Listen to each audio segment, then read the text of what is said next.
Hey, it's Jazz at Red Panda Reads, and over the last few months I have been reading quite a lot of romance, from the more kind of teen romances to a little bit more steamy to fantasy with a romance element, and I just thought I would share those books with you because I've just really loved reading them and have not been able to put them down.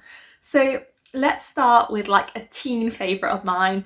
I first read this book maybe 10, 15, probably longer. Oh my God, I keep on forgetting I'm 26. I probably read this book 15 years ago for the first time. And it's a teen romance and I just adore it. And I found it recently when we popped around my boyfriend's old house and I love it. It stands the test of time for me. Maybe it's nostalgia, maybe it's the fact that this book was like what I wanted the blueprint for my romances to be when I was young and naive, but it's just wonderful. And that book is The Truth About Forever by Sarah Dessen.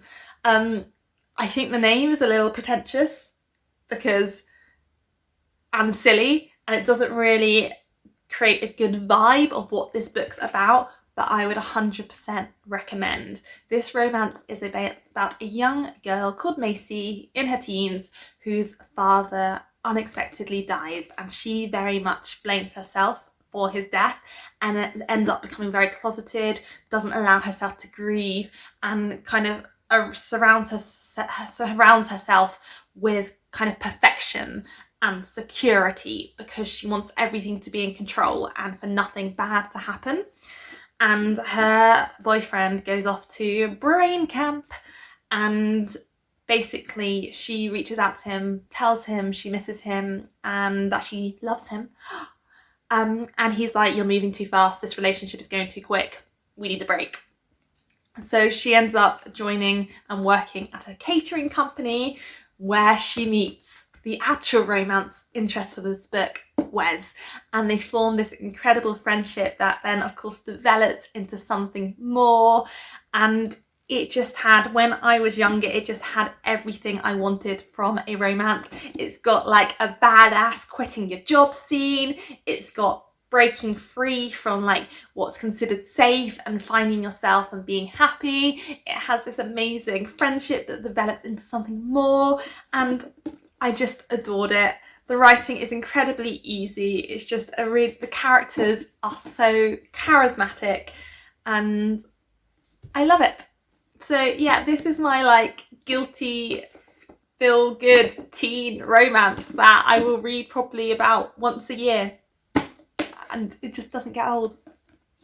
The next book I want to talk about is the second Beth O'Leary book I've read, and that is The Switch. And what I loved about this book is it follows two women, Lena and Eileen. Lena is Eileen's granddaughter, as they switch lives. Eileen, who's in her 80s, goes to London not just to find love, but to have romantic flings. And I love that, seeing an older woman going out, joining online dating apps, and just, you know, being depicted as just having casual relationships, which I think is really great because you normally see that in like the younger generation.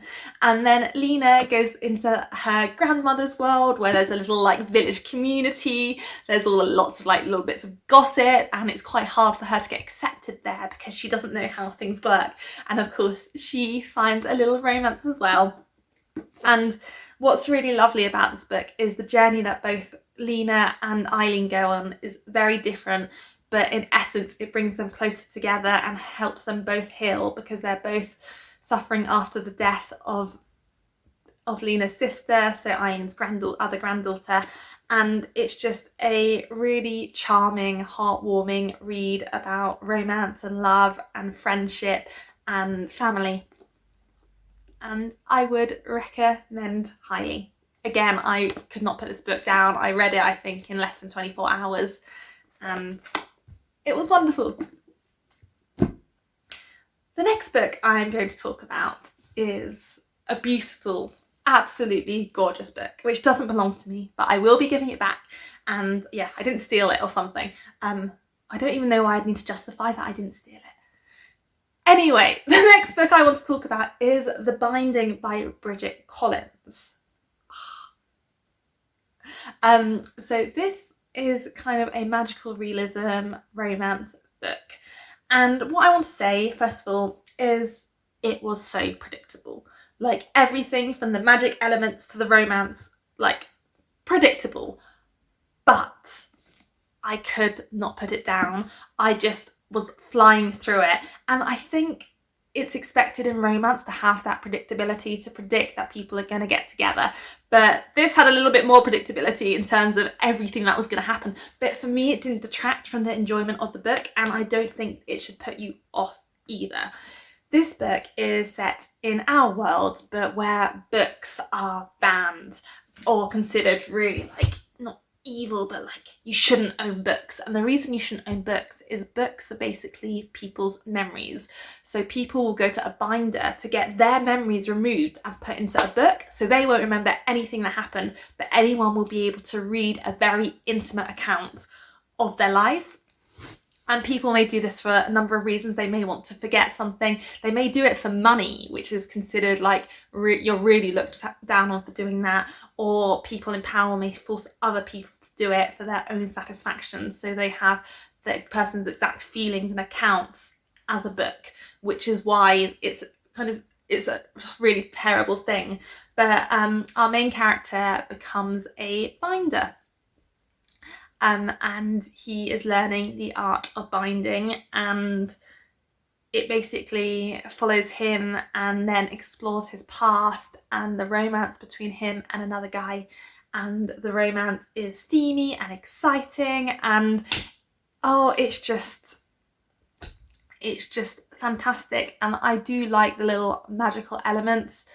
I just was rooting for the characters to get together the whole time, and I think that does make a good romance, and you know they're going to get together, but I'm still there going, for goodness sake, why, chuck all these barriers, for goodness sake, just do X, Y, and Z and it will be fine, and but they do X, Y, and Z and it's fine, but it's like, come on. And I think that's why I can't put it down, because I'm like, come on, the next page, it's all going to be fine. Okay. The next book I actually listened to, and that was Get a Life, Chloe Brown, which is the most steamy by far of the romances I have here.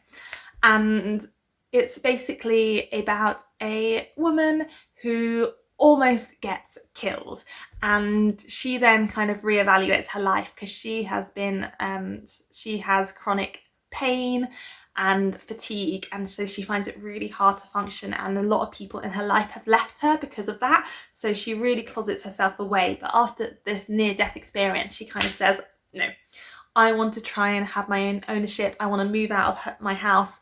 I want to be more independent and do things that I haven't been able to do, but in my own way.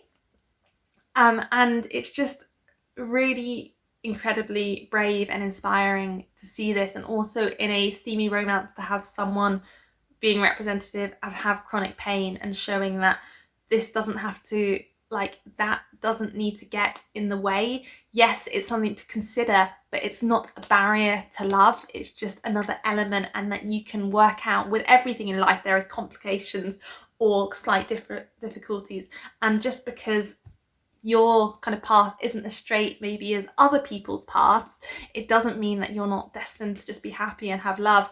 And it's just a gorgeous romance. She meets a guy named Red, and he basically helps her get through the things on her list that she has made to get a life. And it was just really good to see. There is bits where their communication falls through and they misunderstand each other and have fights, and initially I found that really, really frustrating, but it very much makes sense because of their past and the things they've gone through, and they're able to work it out at a reasonable manner, in a reasonable time. I hate books where something happens in the beginning and then for the whole rest of the book they're apart because of one misunderstanding in the beginning, and then at the end they get back together, and you've just wasted a whole 300 pages. But that's my opinion. So this book was good, and it was just, it was lovely. Although I did get a bit paranoid when they went camping and had fairy lights in their camping thing, that it would set fire and they'd all burn alive.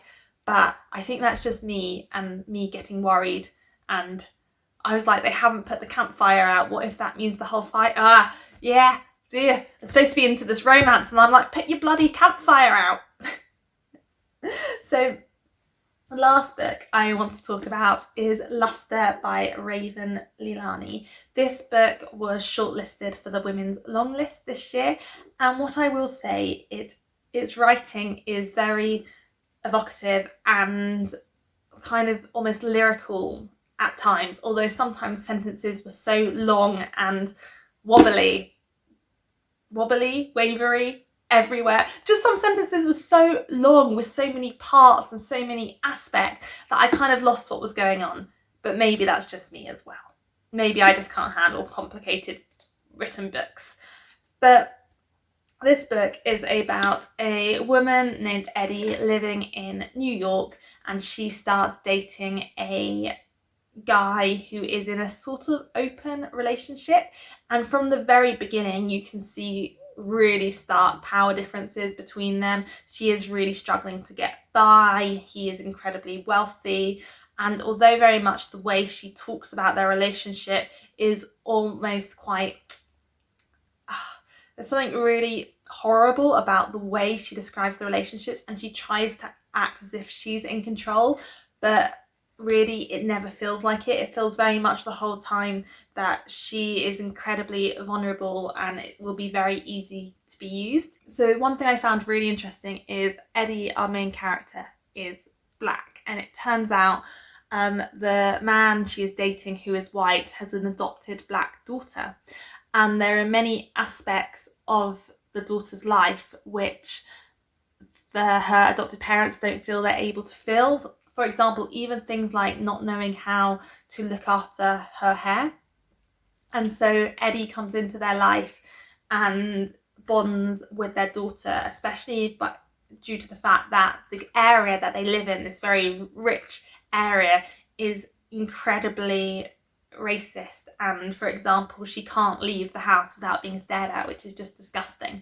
But kind of the relationship between the daughter and Eddie, I was really interested to see it develop. However, it kind of just seemed at one moment they didn't really like each other, and then the next moment they were like best friends.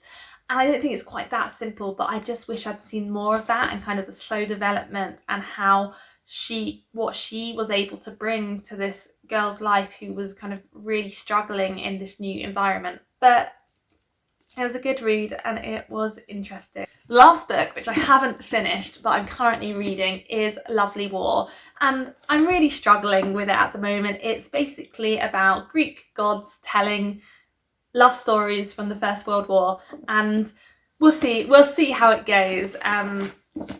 Yeah. Thank you so much for watching my video. I hope you all have a lovely week. Let me know if you have been enjoying love stories at the moment, any romance books you'd recommend, and if you've read any of the books I talked about, how did you find them? Do you agree with me? Are you saying, Jazz, you're completely wrong regarding Lustre? Let me know. So take care, look after yourselves. Bye bye.